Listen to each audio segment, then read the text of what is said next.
Olá a todos, eu sou Thales Silveira, coordenador de comunicação do Instituto Brasileiro de Infraestrutura, e estamos começando mais um Infracast, o podcast da Frente Parlamentar Mista de Portos e Aeroportos.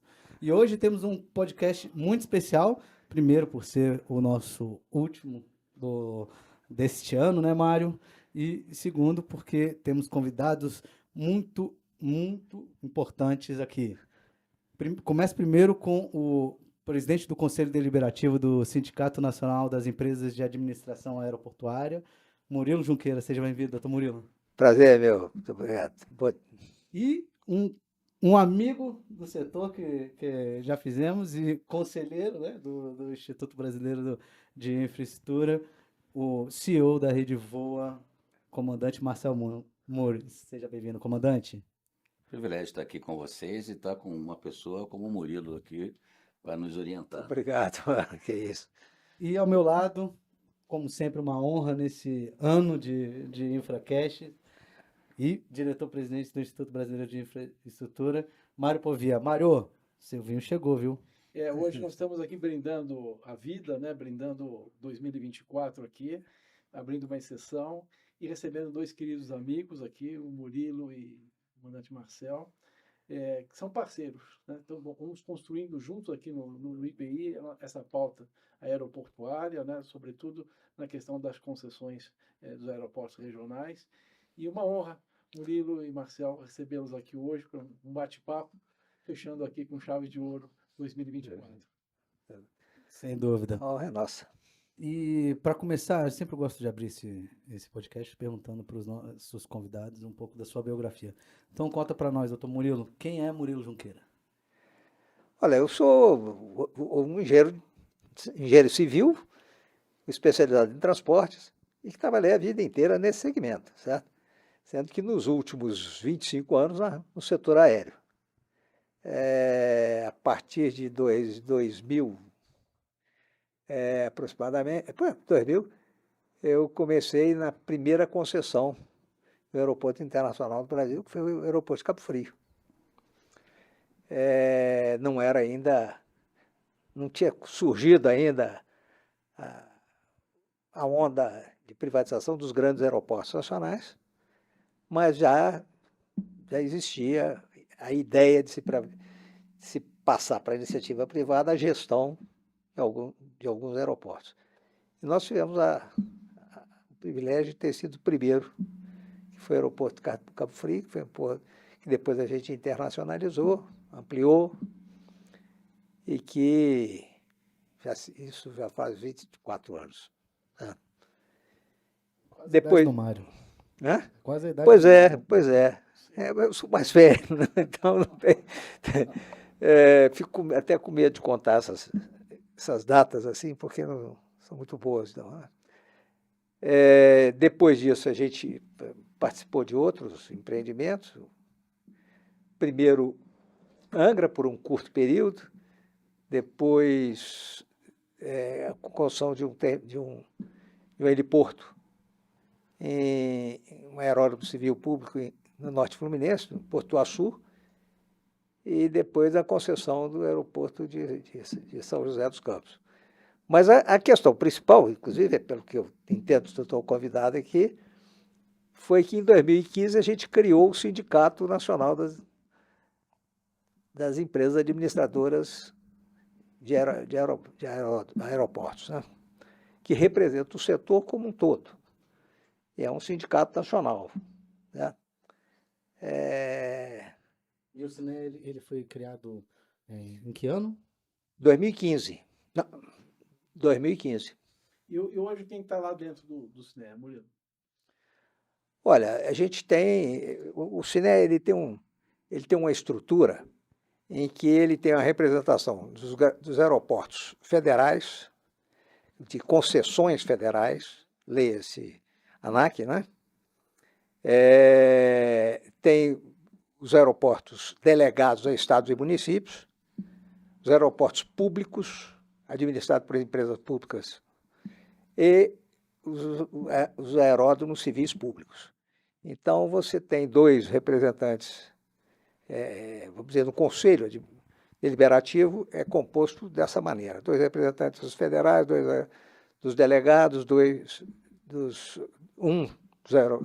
dos aeroportos públicos, administrado por empresas públicas, e um administrado pela iniciativa privada, no caso, aeródromos civis públicos. Ou seja, é um setor amplo, né? E os debates são dos mais variados possíveis, você consegue olhar por todas as perspectivas, né? Sem dúvida, sem dúvida. Quer dizer, a preocupação foi exatamente essa. Como é um sindicato nacional do setor, a gente procurou fazer um estatuto que previsse a representatividade de todos os segmentos com as suas especificidades. É claro que um aeroporto de grande porte, como Guarulhos, Santos Dumont, tem problemas diferentes dos aeroportos delegados a estados e municípios. Às vezes nem pelo tamanho propriamente dito, mas pela importância regional, pela quantidade de voos e pela variedade de interlocução. Quer dizer, se você olhar os aeroportos federais, concessões federais, eles têm como interlocutor um único ente que é a ANAC, que é com quem eles têm um contrato de concessão. Quando você vai para os aeroportos delegados a estados e municípios, você tem uma variedade muito grande de interlocutores. Em cada estado, em cada município, tem lá a sua interlocução, que é muito diversificada. Aí você conversa com o município, conversa também com o governo do estado e, evidentemente, com o órgão regulador federal. O órgão regulador federal, sim, mas eu estou dizendo, nas questões, basicamente, de contratuais financeiras e econômicas financeiras e de investimento, propriamente dito, muito mais a vinculação ao Estado ou município a quem está delegado. Não é com a ANAC, a interlocução, certo? E o caso dos aeroportos administrados por empresas públicas, um exemplo, a Infraero é um outro caso inteiramente diferente. Que é interlocução com o governo federal, mas de outra natureza, né? E a mesma coisa nos aeroportos civis públicos, que aí a interlocução é direta com o município e com a ANAC. Perfeito. Sabe que eu fui para Angra, né, com Fokker 100. Puxa, Foi... Angra? Foi. Na época eles faziam esse voo com Fokker 100, era bem interessante. Fiquei morrendo de medo, porque você vê como é que fica no imaginário, né? O Fokker 100 foi aquele caso que a gente teve em São Paulo. Então eu lembro de eu criança com esse imaginário. Eu acho que é até bom a gente até bater essa questão, porque mais para frente que a gente entendeu tanto que o setor aéreo ele é responsável e regulado para que esse tipo de acidente nunca aconteça, e quando acontece é de uma maneira rara e é uma conjunção de fatores, né? Mas tirando isso, queria falar um pouquinho também, saber um pouco da biografia do comandante Marcel Moore. Fala um pouco para a gente, quem é Marcel Moore? Bom, cedo, né, ainda no final dos anos 70, algumas vezes eu, morador do subúrbio do Rio de Janeiro, a Ilha do Governador era o lugar mais próximo. Você é nascido no Rio, Marcelo? Eu sou nascido no Rio, oriundo ali do subúrbio do Rio de Janeiro. Nasci em São Cristóvão, morei um tempo lá em Aúmas, escolas públicas, e garoto estudando. Eu acho que a vida sempre é estudar.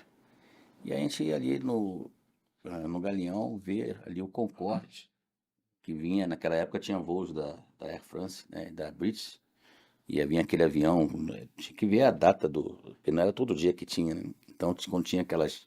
Era supersônico? Era supersônico. O Concorde foi o primeiro avião comercial da linha supersônica. Eu olhei aquele negócio, rapaz, mas que coisa bacana e tudo.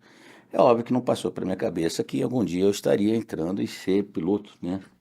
Mas o fato é, em 1981, com 15 anos de idade, eu entrei na Escola Preparatória de Cadete da Aeronáutica, em Barbacena, segundo grau. Ainda hoje, até é interessante, né? Em todas essas avaliações do MEC, ainda continua sendo AAA, né? Então, a Escola Preparatória é um grande orgulho da nossa Força Aérea Brasileira de ter uma escola daquele padrão.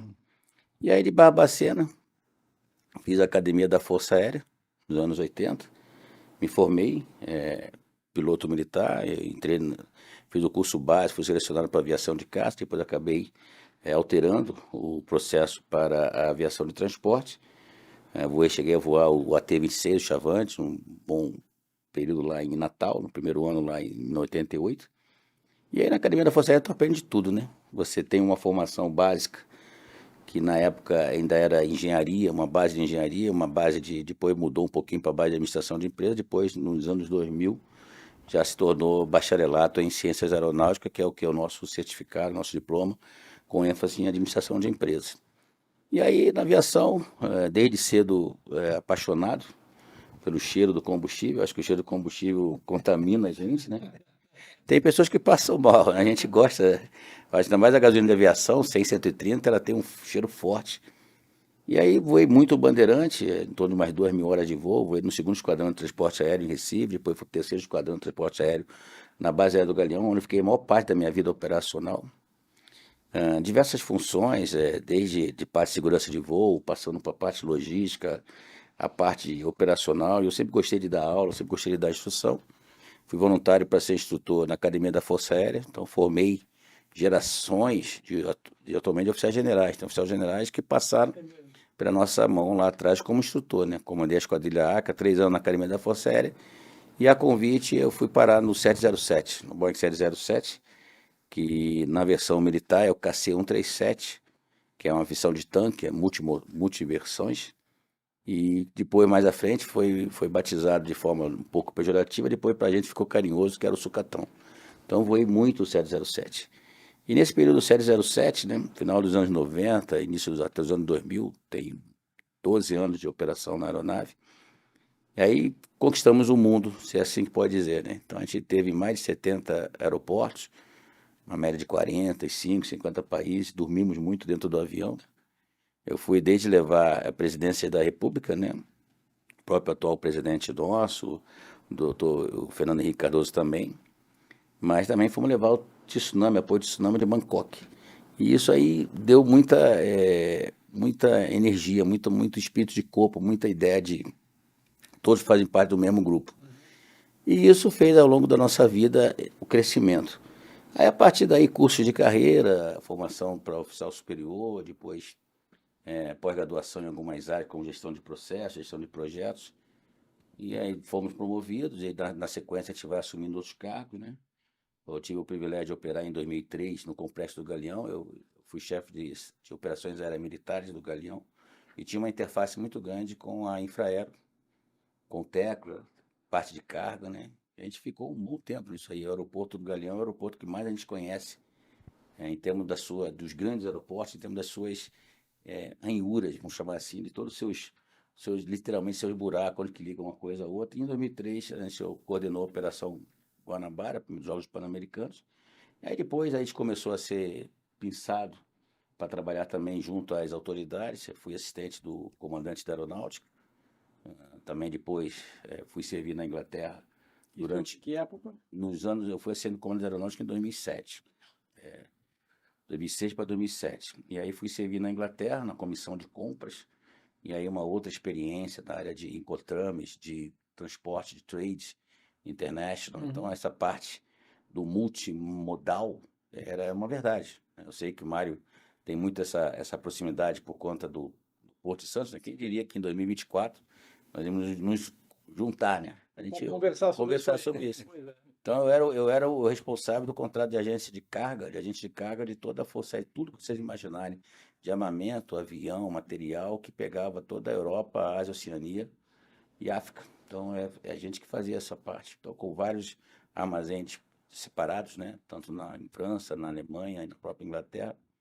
E aí depois a gente acabou crescendo na carreira, viemos trabalhar no centro de compras da Força Aérea integrado lá em São Paulo, centro logístico, que lá atrás, quando o comandante da Aeronáutica era o comandante-geral de apoio, o brigadeiro Saito, Luiz Saito, um grande amigo, uma pessoa que eu tenho um grande carinho, um grande respeito pela pessoa dele, a gente acabou também entrando muito nessas questões, não apenas de contrato, mas de supervisão e controle, e analisar o que precisa. Então, a gente, de certa forma, apesar de não ter ido para a área de direito, mas hoje em dia, cá entre nós, sem o direito a gente não consegue, né? Então, a gente tem que trabalhar em cima disso, né? Então eu brinco que eu sou um piloto, 5.000 horas de voo aproximadamente, piloto de aviação de reabastecimento, de transporte de autoridade, de instrutor da Academia da Força Aérea, mas sou também um advogado ainda frustrado, um engenheiro curioso, né? E a gente aos poucos vai juntando tudo isso. E aí, para nossa surpresa, em 2018, aí recebemos um convite de um desafio, já indo para a reserva, né, com 37 anos de serviço, né? A gente veio para assumir a Voa São Paulo. A Voa São Paulo é a primeira concessionária privada de aeroportos do governo do estado de São Paulo, ainda da época do então governador Geraldo Alckmin, hoje vice-presidente da República. E aí começa aquelas questões dos problemas de toda e qualquer concessão, né? No início não foi fácil, tivemos vários problemas de modelagem econômica e financeira. Chegamos a ter EBITDA muito negativos, mais de 130 negativos.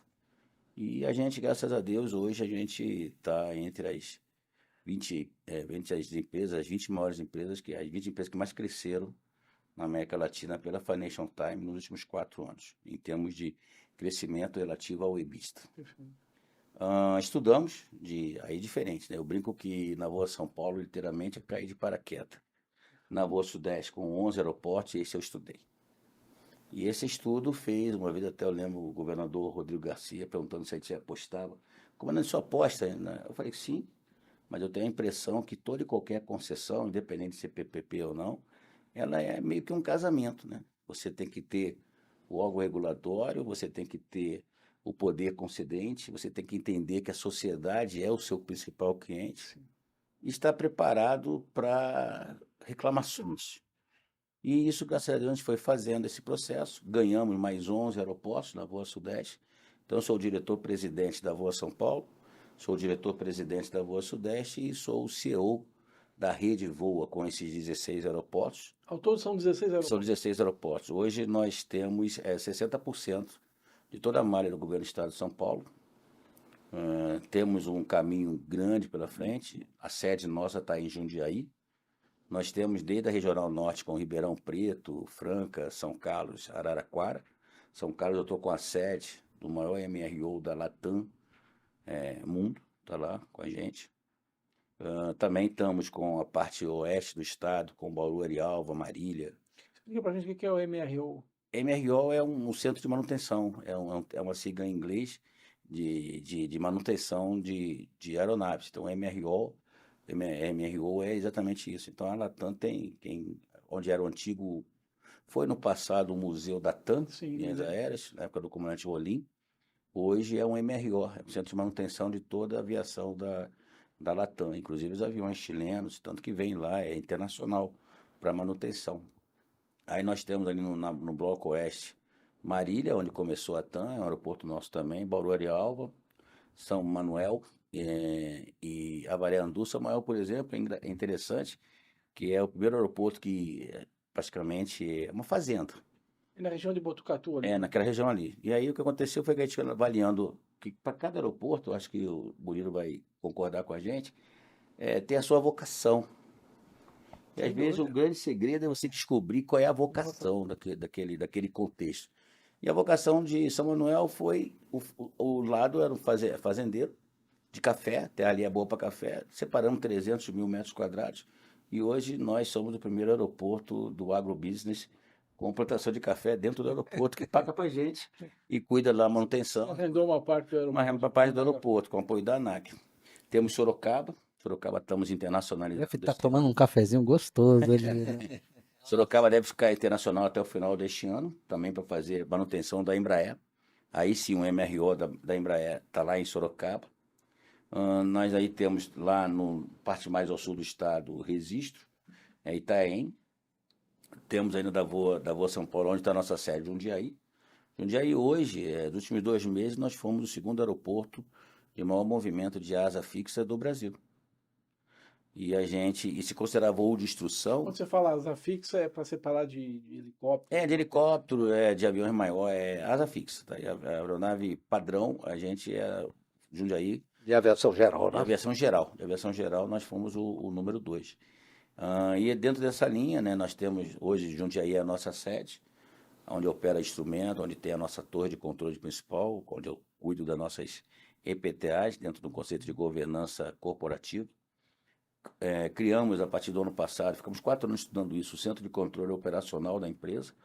Funciona 24 horas por dia, 7 dias na semana, e que de lá a gente gerencia tanto na parte de safety, de segurança de voo, segurança como na parte de security. Então, temos muitos contatos com todos os elos de segurança do governo do Estado. Nós notificamos lá, com apoio, logicamente, do governo, já fizemos uma parceria, né, com o secretário Derrite, para os nossos aeroportos 16 adentrarem ao programa Muralha Paulista. Porque é aquela história. Aeroporto também, se não for cuidado na parte de segurança, ele também traz incentivo, né, vamos chamar assim, aos pontos não corriqueiros, as coisas erradas, que por vezes é usado nossos aeroportos. Eu tenho aeronaves apreendidas por tráfico de droga pela justiça que está em nossos aeroportos, né?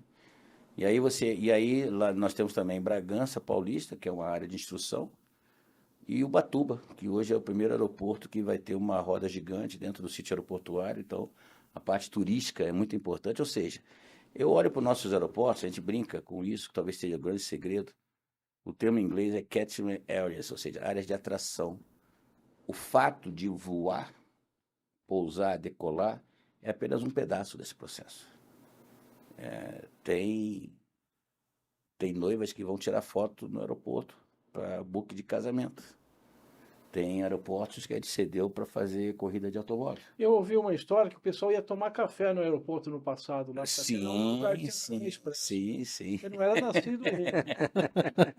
Não, nós fizemos um projeto há 2 anos atrás.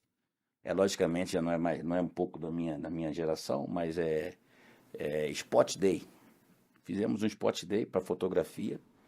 E parece besteira, mas é um simples fato de fazermos um buraco na seca do aeroporto para que a câmera fosse ali para tirar a foto.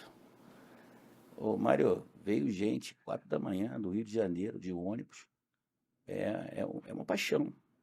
Quando eu brinco com o pessoal, a aviação é uma paixão. Pois é. No dia 16 de abril de 2022, nós começamos a operar o Bloco Sudeste, esses 11 da Voa Sudeste, enfim. Que Ribeirão Preto é a central, que é o 4º maior aeroporto de movimento de tráfego aéreo comercial de São Paulo e é o maior regional do Brasil hoje de voo comercial. E nós fizemos um evento lá, dia 16 de abril, lá o DDD, eu brinco com o Duarte Nogueira, meu amigo lá, o prefeito, também é 16 aeroportos, então o 16 parece que foi um número meio cabalístico, né? E deu mais de 5.000 pessoas. Então você percebe que quando a gente começa, eu vejo o Murilo falando, quem são de fato os nossos stakeholders, para quem nós atendemos.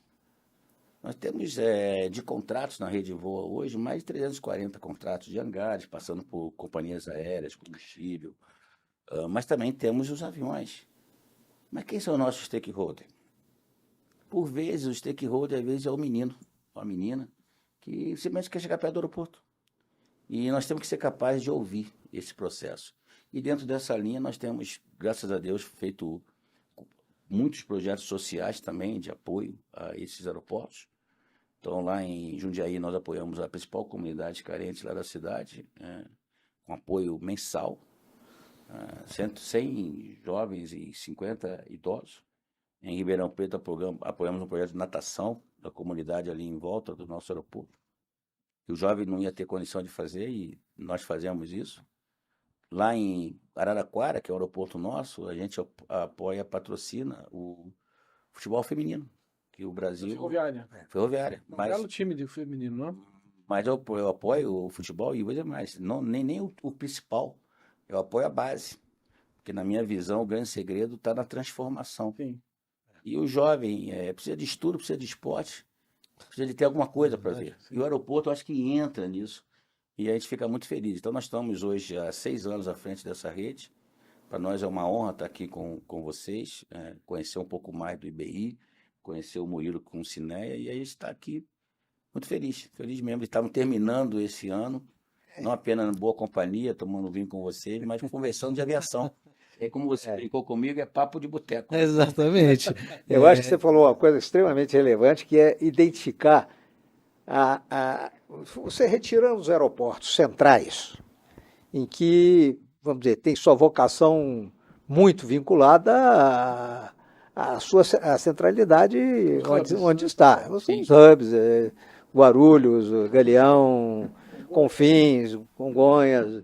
Então, tirando esses aeroportos, que, vamos dizer, eles já atraem para eles pelo fato de serem aeroportos centrais, nos outros aeroportos, a descoberta do que é a vocação, daquela infraestrutura para aquela região, o que aquela infraestrutura pode propiciar àquela sociedade.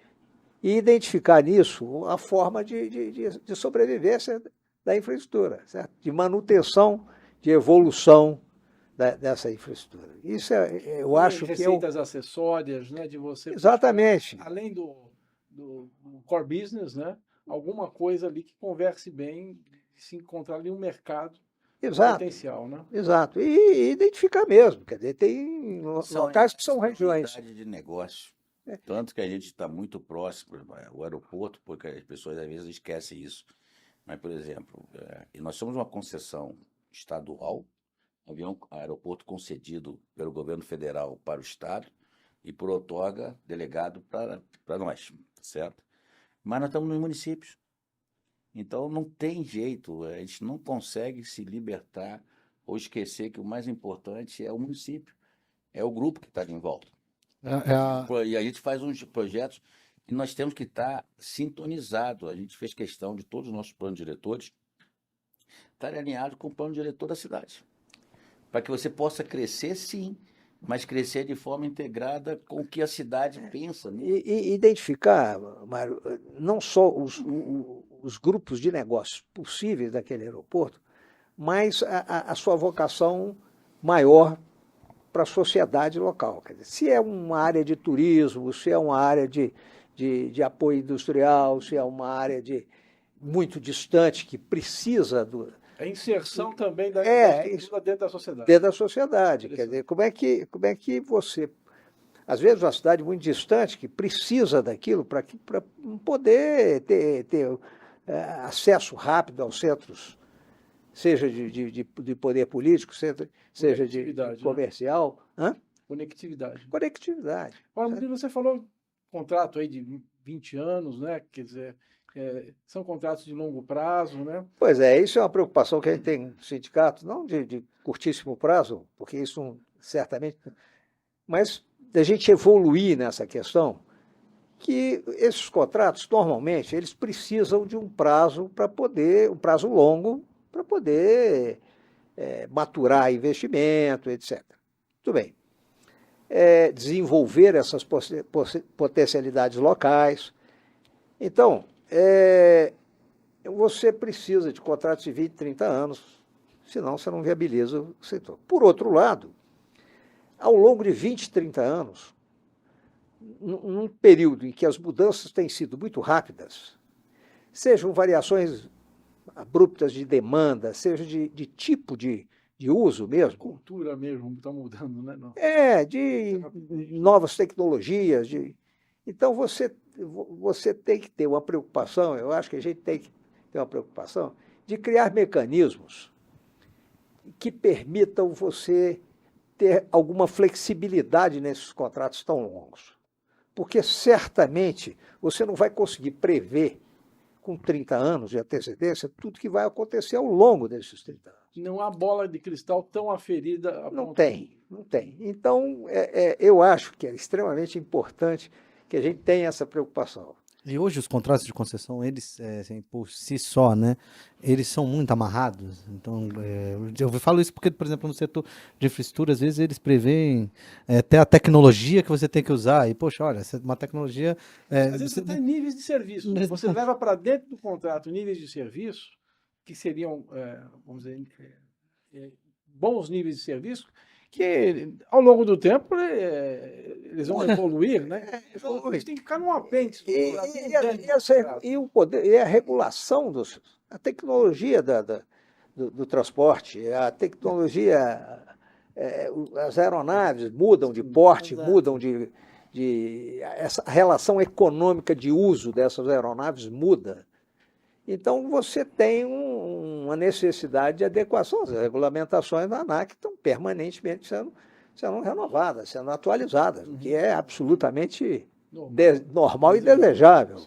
Né? Esse talvez seja o grande desafio que a gente depara aí, tanto com as iniciativas do Ministério de Portos e Aeroportos, do governo, nós vamos fazer uma concessão ou vai ser o Estado que vai dar o suporte para a melhoria?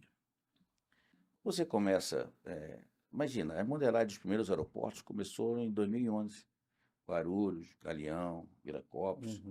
É óbvio que o que estava lá atrás em 2011, e olha que nós estamos ainda no meio, hein? Não faz sentido agora.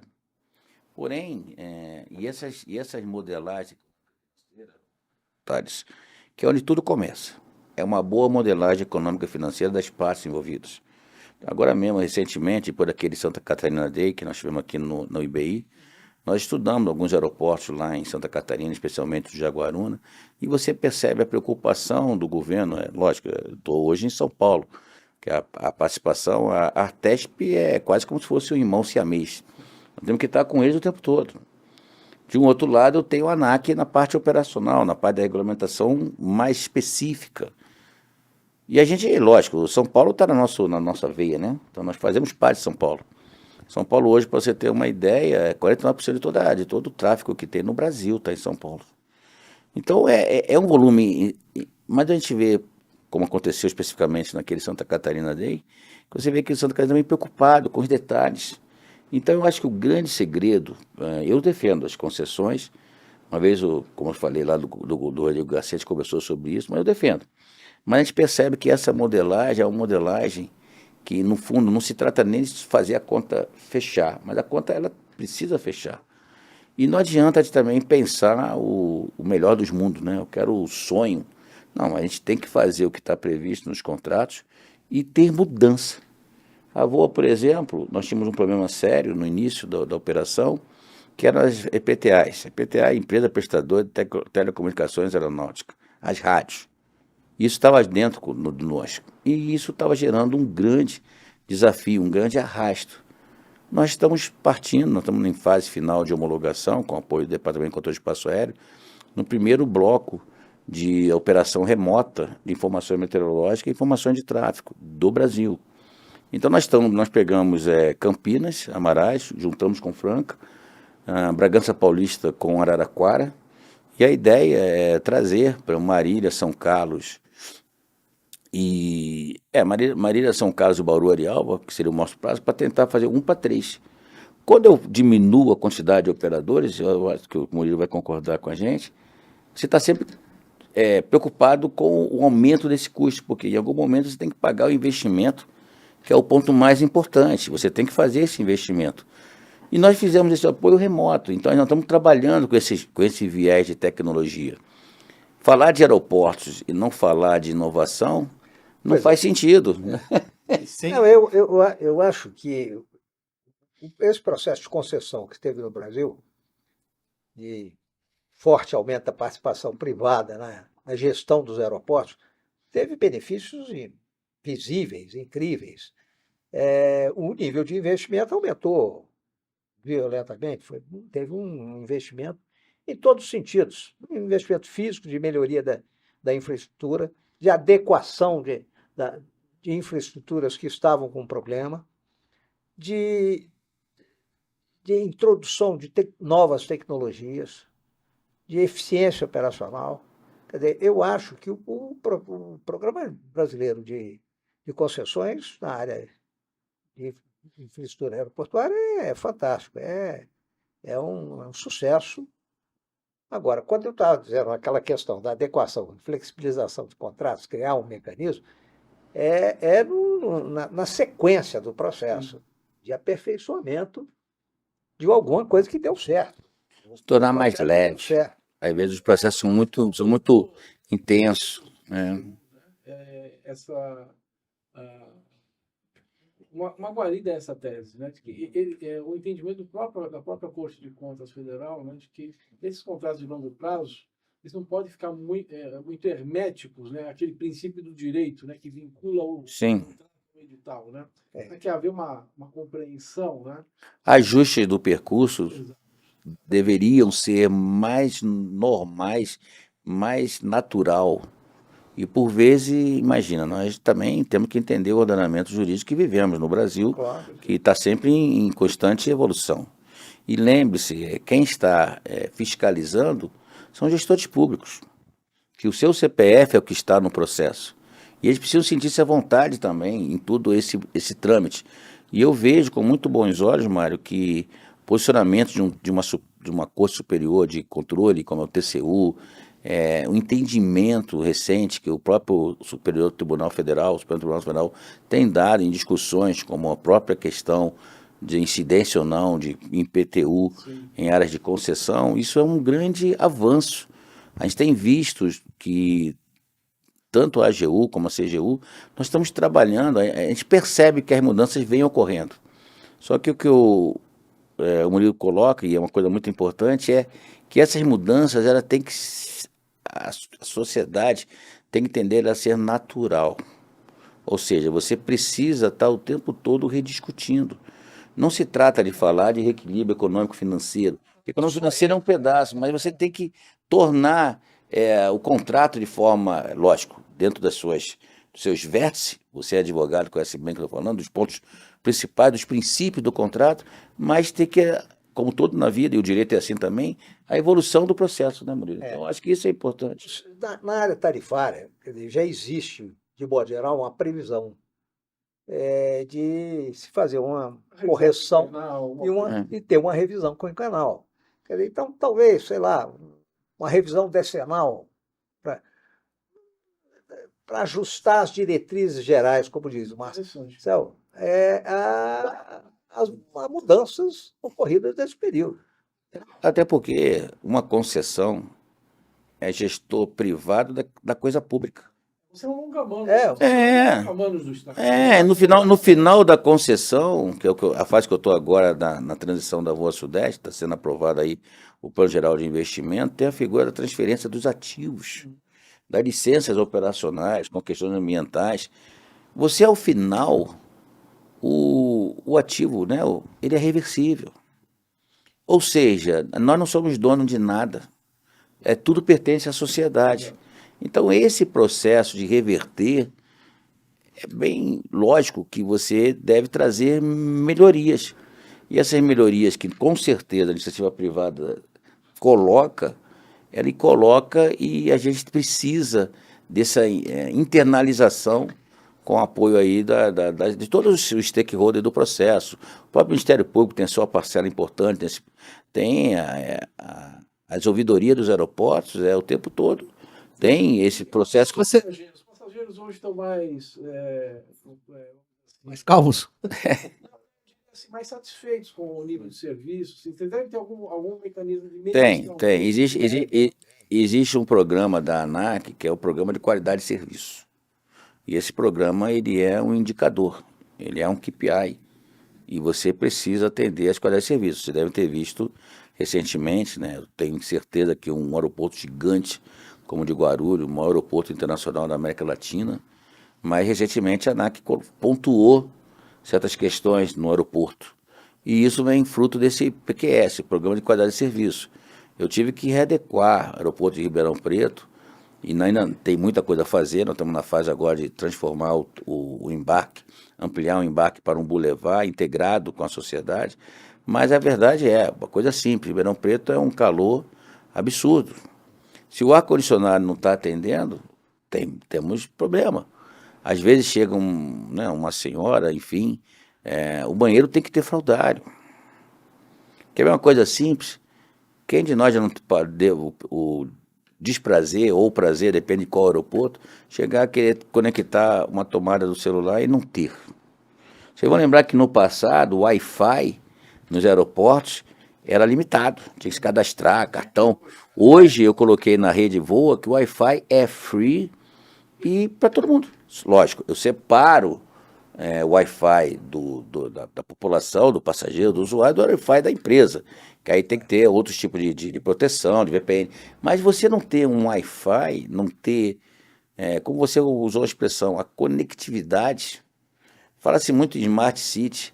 O que seria Smart City, na sua essência, sem você estar integrado com o sistema do aeroporto, com o sistema de apoio, não apenas remoto, mas eu vejo que tem que ter esse conceito, tem que ser leve, operacional e atendendo ao usuário, que às vezes o usuário, vou dar um exemplo, quando eu cheguei lá em Jundiaí, no passado não muito distante, uns 4 anos antes por aí, tinha planador, só que o aeroporto cresceu, então você tem que readequar o planador. Daqui a pouco, naturalmente, os voos de instrução, de aeroclube, de escolinha, também precisam ser readequados. Isso faz parte do processo e a sociedade tem tido, pelo menos eu tenho sentido isso, mais satisfeita do que o contrário. Então você percebe, fazendo coro com o que o Murilo está falando, todos as coisas, é lógico, a primeira rodada lá atrás, vários problemas que foram melhorando. Tu pega a 7ª rodada federal, praticamente não teve mais problema. Tem mais outros problemas, não os problemas anteriores. Eu acho que é isso que tem sido feito. E eu vejo muito. Eu acho que a par vamos dizer assim, do sucesso do programa como um todo, e a par de pautas desse tipo que a gente estava conversando antes aí, de mais longo prazo, de se adequar, de ter uma maior flexibilidade para adequação dos contratos às mudanças que ocorrem ao longo do tempo, eu acho que existem pautas que são pautas permanentes do setor, e existem pautas que são pautas como, por exemplo, um ajuste mais fino de coisas do tipo seguinte. Na origem, antes do processo de concessões, os aeroportos, pelo menos a grande maioria dos aeroportos que têm a expressão, eram administrados pela Infraero, uma empresa pública, e como tal, passível de ser usada pelo governo para suas políticas públicas, políticas de incentivo, políticas de beneficiar certos setores que eles consideravam importantes que tendessem esses benefícios e tal. E isso é uma coisa natural, porque é uma empresa pública, 100% do governo, o governo vai usá-la nos seus objetivos. Hoje, algumas dessas coisas não fazem mais sentido e precisavam ser revistas. Então, você tem uma série de gratuidades ou redução tarifária expressivas que fazem falta para os aeroportos e que não correspondem mais ao trabalho e os recursos empregados pelo concessionário. Não conversa bem com o modelo de concessão. Não conversa bem com o modelo de concessão. Então, você tem, hoje, por exemplo, você tem na pauta do Congresso Nacional um programa uma proposta de isenção de permanência de aeronaves públicas, estaduais, municipais, etc., e órgãos vinculados. Ora, a concessão tem que fazer a manutenção da mesma forma, tem que fazer manter a iluminação da mesma forma, tem que ter IPTA, tem um custo da mesma que, vamos dizer assim, não será reduzido pela falta de pagamento, tá certo? Não paga mais, então eu deixo de ter esse custo. Não, você vai ter o custo, vai te onerar. A frota pública.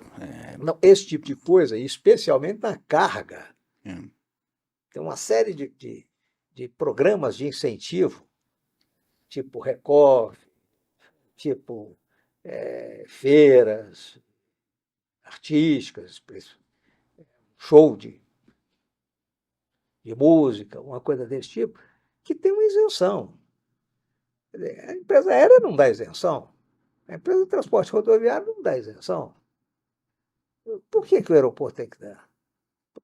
Trabalhar sem remuneração? Poderia dar se tivesse algum benefício, né? Como você mesmo disse. Ou seja, de repente você. Você faz aquilo. Olha, eu vou ter tipo de isenção, mas eu vou incentivar para que você possa usar esse parte que não pagar o IPTU, por exemplo. Exatamente. Sim. Eu acho o seguinte, quer dizer, isso é uma herança que veio de uma dada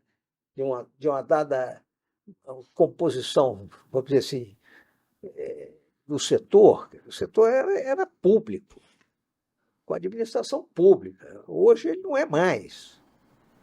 Ele é majoritariamente, ou quase totalmente, administrado pelo setor privado. Então, essas isenções deixam de fazer sentido. Tá? Quer dizer, afinal, Aquele enriquecimento sem causa. Ele foi muito feliz, imagina. Você vai contratar uma empresa de transportadora, mesmo que seja para levar material de uso público, você tem o custo da empresa, você tem o custo do caminhão, tem o custo do combustível, da operação, entendeu? E o que aconteceu que ao longo desse tempo sempre tem aquele conceito. Quer ver um exemplo típico? Até por incentivo à aviação, e o próprio, na época, o Ministério da Aeronáutica fez muito disso, as tarifas, até 3 horas você operando no aeroporto, você não paga a tarifa de permanência de parar a aeronave de estacionamento. É um free time. E esse free time, ele é uma verdade na legislação vigente hoje. Qualquer mexida, por exemplo, se fosse um aeroporto 100% privado, ele tem liberdade para colocar a tarifa privada. Mas como nós estamos colocando, 95%, 98% dos aeroportos no Brasil são concedidos. Então você tem um ente privado para atender a causa pública. Exemplo, tivemos agora, eu apoiei lá, a Rede Boa apoiou a calamidade lá no Rio Grande do Sul. 420 toneladas de material nós levamos para lá. É óbvio que isso é uma questão atípica. Transporte, por exemplo, de órgãos. É óbvio que isso é uma coisa atípica. Na época do Covid, a gente cresceu apoiando de madrugada, recebendo de máscara, de medicamento, de insumos. Mas era uma coisa pontual, entendeu? Tanto que depois, até mesmo o próprio governo federal estadual também deu esse conselho de que você, se tivesse tido prejuízo na época da pandemia, que poderia usar de recursos públicos. O que às vezes é complicado é você ter uma rotina que se enraizou nesse conceito que eu não preciso contribuir com nada, ou seja, se está acontecendo isso, não se trata de ter aquele conceito que o privado só visa a remuneração, não, é que isso é um ciclo. Sim. O ciclo do investimento que é necessário ser feito para a melhoria, ele se compõe com todos o sistema. O aeroporto é um sistema, e eu vejo com isso aí que é um grande ponto nosso. E como não tem almoço de graça, né? Se alguém não está pagando, alguém Pois está é. pagando por ele, né? Exatamente. Você acaba gerando uma operação, né, por conta de benefícios que realmente não faz sentido, né? Uma vez que a concessionária, né, opera aquilo ali em regime de eficiência, né? E se o demandante tem de natureza pública ou privada, e antes isso fazia sentido, né, sendo a administração do porto pública, né? Agora no privado não faz sentido. Não faz Tem que dar sentido. condições isonômicas, né? Seja para quem for. Sobre a questão do reequilíbrio, primeiro duas coisas. Primeiro, eu acho que só eu estou bebendo. Você pediu vinho, ficou um ano pedindo vinho aqui nesse podcast. Hoje, segundo, vocês falaram aí sobre os reequilíbrios, né? Eu queria entrar um pouco nessa questão do reequilíbrio, porque o setor aéreo ele passou, o aeroportuário, né? Ele passou por uma questão muito importante que foi a pandemia, né? Foi um impacto brutal. A gente pode falar aí no setor de infraestrutura como todo, mas você vê que o aéreo foi um dos que mais foi o primeiro a sentir e o último a voltar, vamos dizer assim, né? Então, conta pra gente como é que foi isso dentro da questão regional, porque eu acho que a gente conversou um pouco com as aéreas para saber disso e a gente entendeu como é que eles fizeram nesse momento de resiliência. Mas eu queria a visão desses aeroportos regionais que com certeza foram muito impactados, né? Bom, Você foi muito feliz, né? Normalmente o aeroporto é o primeiro a sentir e o último a recuperar. O modal aéreo é o último a recuperar. Todavia, quando você fala dos voos comerciais, dos aeroportos comerciais, esse foi caótico, tá certo? Porém, os demais aeroportos, eles tiveram que funcionar.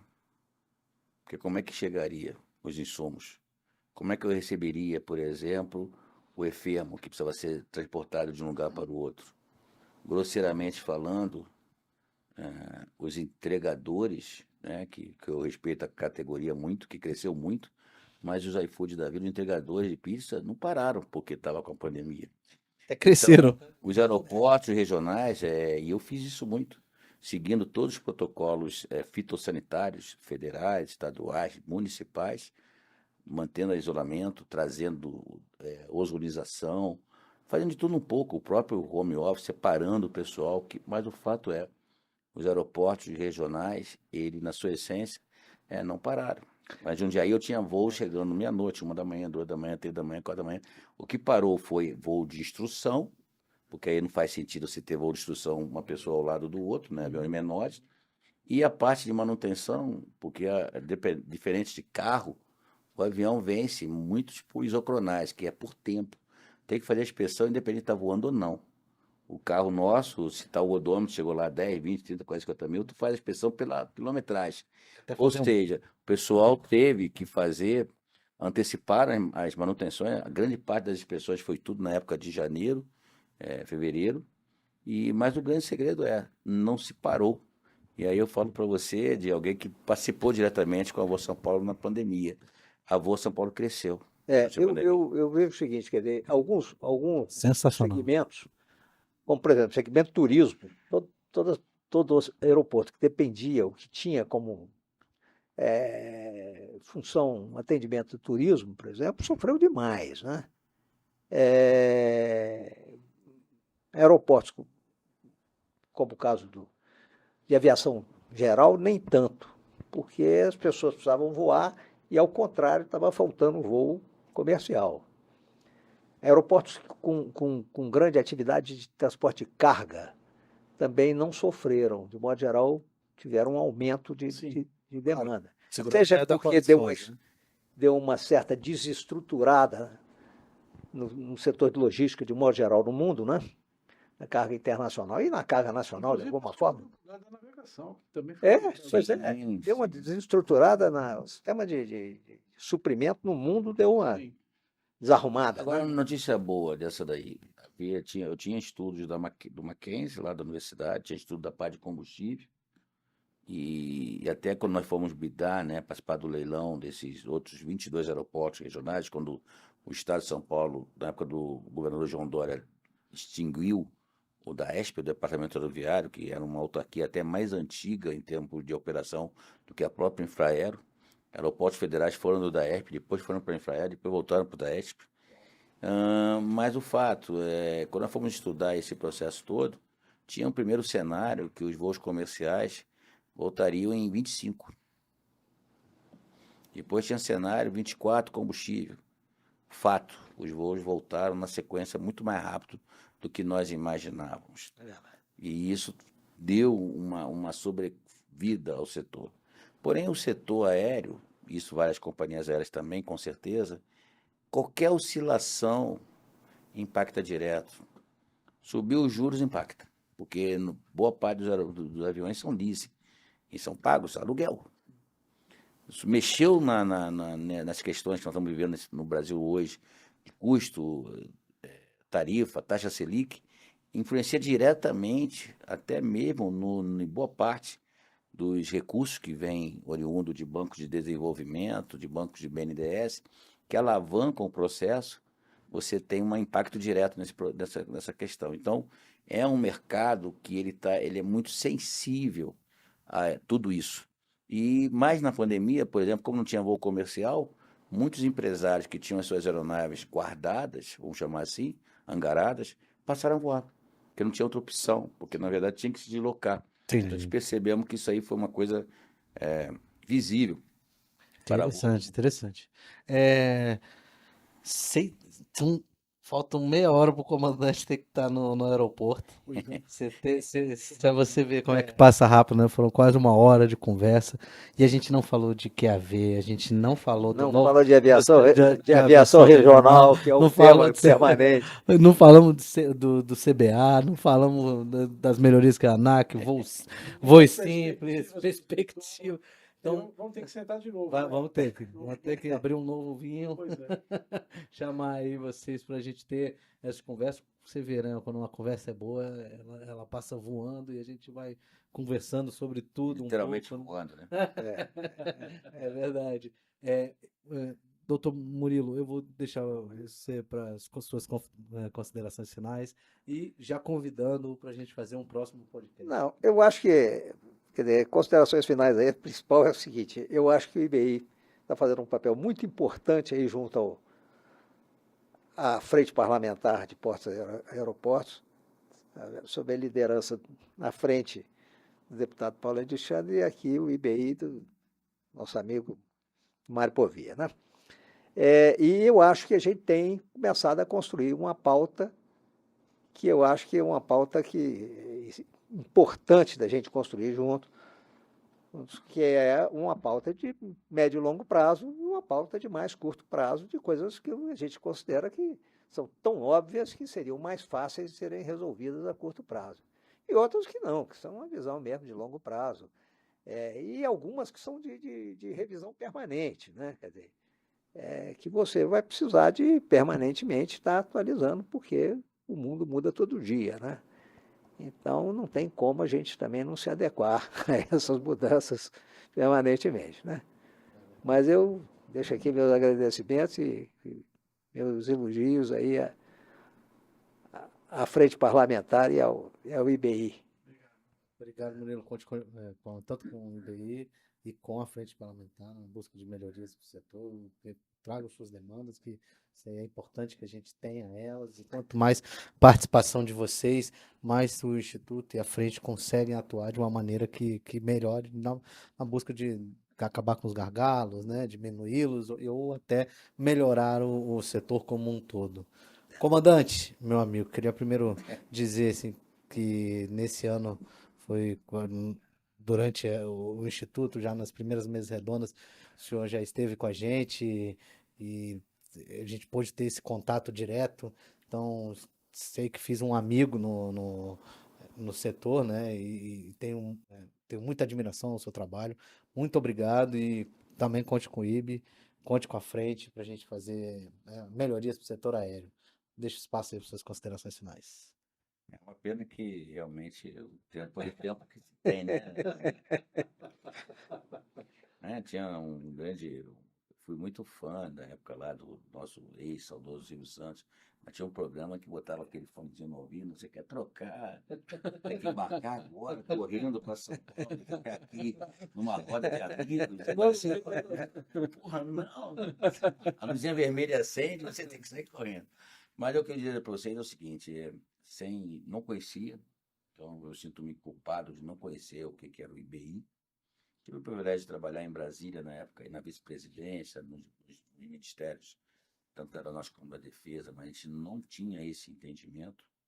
Cada vez mais, Mário, eu me convenço que o segredo desse país não adianta ter um salvador da pátria. Não tem o cavaleiro que vai resolver o problema do mundo. Nós temos que discutir.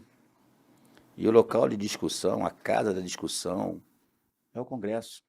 Então, estar junto com você, estar junto com o deputado Paulo Alexandre, tá enriquecendo até eu como pessoa, como cidadão. Então, eu tenho certeza absoluta que o caminho está nisso. Eu faço minhas a palavra do meu amigo Murilo, conheci vocês um pouco antes até do que o próprio Murilo. Hoje eu tenho apoiado o sindicato de forma direta, indireta, até porque tem pautas comuns que não adianta levar só para um lado de uma empresa A, da empresa B. Então tem que ser, na verdade, precisamos trazer o setor. Assim como tem, né, a frente do agronegócio, a frente da segurança, do empreendedorismo, das indústrias. Eu tenho a impressão, se tem um detalhe nesse finalzinho de bate-papo que a gente entende, seria trazer com o deputado, com vocês, você, com o meu amigo Thales, né? Trazer isso aí para a gente criar, talvez, essa frente com um pouco mais, não apenas de ideias, mas principalmente construindo essas ideias que naturalmente vêm parlamentares. Nesse último evento que nós fizemos lá no Summit Infra, lá em Santos, que foi um sucesso, como vocês têm feito em tudo que vocês fazem, então eu sou testemunha disso aí. Você percebe que há muita coisa a ser feita, há muita discussão. E na aviação não é diferente de outros setores, mas não existe solução fáceis para problemas complexos. Isso é uma grande hipocrisia. O que a sociedade precisa, sim, tem questões envolvendo a questão do combustível da aviação no Brasil, que eu acho que tem um espaço grande para a gente debater sobre isso. Tem um espaço grande de incentivo de voos regionais, que nós nos perdemos um pouquinho nisso. E aquele detalhe que a gente conversou mais cedo entre nós. Nós temos, no mínimo, 5 Brasis dentro do nosso país. Talvez até 6. Talvez 6. Então, a região norte, com todas as suas características, eu tive o privilégio de conhecer todas essas regiões do Brasil a bordo dos aviões da Força Aérea, dando apoio, inclusive. Mas a região norte é um Brasil. A região nordeste é outro Brasil. O centro-oeste, sudeste, sul. E São Paulo, talvez, seja por si só um sexto do Brasil. São esses Brasis que eles precisam estar juntos. Não adianta pensar no todo sem colaborar com a parte. E essa parte, eu não tenho a menor dúvida, que os aeroportos são pontos de interseção, mas principalmente de trazer, encurtar a distância, encurtar. Eu não conheço nos meus 16 ou 18 municípios que eu apoio, não tem um município que não gostaria de ter um voo. Por que não tem? O que falta nesse debate? Vai dizer que é o custo do Brasil, vai dizer que é a judicialização. Nós sempre temos explicação, né? O brasileiro, às vezes, é até engraçado. Ele sempre tem uma explicação para tudo. Mas a gente precisa, mais do que explicar, trazer isso com seriedade, trazer isso para o debate. Você pode contar com a Rede Voa, pode contar comigo, como amigo, não apenas como integrante aqui com vocês. E eu tenho certeza que eu faço minhas também a expressão aqui do meu amigo Murilo. Nós temos que, sabe, passou aquele momento de achar que um compete ao outro. Uma vez me perguntaram se o grupo Nordeste, que tem 2 blocos, eu ganhei o bloco Sudeste, né, na verdade os acionistas, né, que eu tomo conta, e a Socicam com a Dix ganhou o bloco Noroeste. Não. Nossos competidores é a Bandeirante, a Rodovia Anguera. É outro modal, né? Outro modal. No fundo, nós precisamos estar juntos. O modal não é porque os problemas, a gente recentemente comentou, os problemas são muito semelhantes. Nós temos vários pontos entre nós, na área dos aeroportos, de convergência. Temos o sistema complexo. Então, tem complexo, eu tenho um avião. Eu tenho aeroporto, eu não tenho o avião, não tenho a companhia aérea, não tenho combustível. Mas essas parcerias nos fizeram, por exemplo, receber recentemente uma compensação de carbono, reconhecimento da RBP, que é uma empresa britânica, de 14 mil toneladas. Nós fomos o primeiro aeroporto do Brasil, da RBP, a receber crédito de carbono. Então, se fala muito sobre ESG, se fala muito sobre mobilidade, sobre crédito de carbono. Eu tenho certeza que a gente tem muito a contribuir, sem ser dono da verdade, mas trazendo um debate saudável. E para que a gente possa finalizar, até porque eu vou embarcar, não pode deixar sobrando, que você dá azar. Gostaria de propor um brinde aqui para a gente aqui. Obrigado pelo apoio de vocês, um excelente 2025, bom Natal para todos. E nos encontramos em breve. Saúde. Né? Obrigado. Mário, você agora conseguiu o seu vinho, vai tentar fazer isso aí virar uma tradição, que eu sei, conheço o seu Mário, já falar com o que o comandante falou sobre ter que pegar na base, eu ia só complementar, falar, tem que ficar na base, mas também tem que manter o jogador, né? Porque senão o seu Estevão vai embora lá do Palmeiras, o seu Hendrick também vai embora também, isso aí tudo. Mas brincadeiras à parte, Mário, muito obrigado, viu? Foi um prazer esse ano fazer esse InfraCast ao seu lado, é uma honra. Todo mundo que senta aqui fala o quanto a entidade Mário Povia é importante para o setor, e eu estar do lado dele assim, é uma honra tremenda. Muito obrigado, primeiro, por ter me convidado para esse projeto, de trocar essa comunicação aqui do Instituto, e seguimos, né, no próximo ano. Deixo aí o espaço aberto para as suas considerações finais. Pois é, então, o comandante Marcelo falou, eu não conhecia o Instituto. O Instituto é muito novo, né, Marcelo? Nós temos um ano, né, estamos completando um ano agora em novembro, dezembro, né, quando nós montamos, né? E já nascemos relativamente grandes, né? Assim, com uma adesão forte, né? Muito mais portuária, é verdade, né? E aqui esse convite mesmo, da gente fazer essa construção coletiva, né? Principalmente na questão de aeroportos, né? Que vocês tragam para a gente, né? E juntos, né? A gente faça essa pauta, e que é realmente uma pauta complexa, né? Não, você mesmo falou, não tem solução simples para problemas complexos, né? Mas que é na via do diálogo, né? Então eu queria primeiro agradecer a vocês, né? Tanto ao Ciné, Murilo e a Rede Voa, Marcelo, pela confiança, né? Pela parceria, né? E o convite, né? Essa questão do pertencimento, né? O Instituto somos nós, né? E de a gente construir junto essa pauta. Então, agradecer muito pela parceria no decorrer do ano e pela presença hoje de vocês aqui, né? Uma alegria, né? de brindarmos com vocês aqui, e já o convite para fazermos um podcast talvez mais produtivo, porque hoje a gente bateu muito de lado, não entramos nos assuntos principais, mas foi uma delícia, né? Um bate-papo bem bacana. Obrigado por terem vindo, viu? Um grande abraço para vocês. Um grande abraço para vocês também. E você, curta, se inscreva no canal, acompanhe as nossas redes sociais, porque nós seguimos em busca de uma infraestrutura forte no país.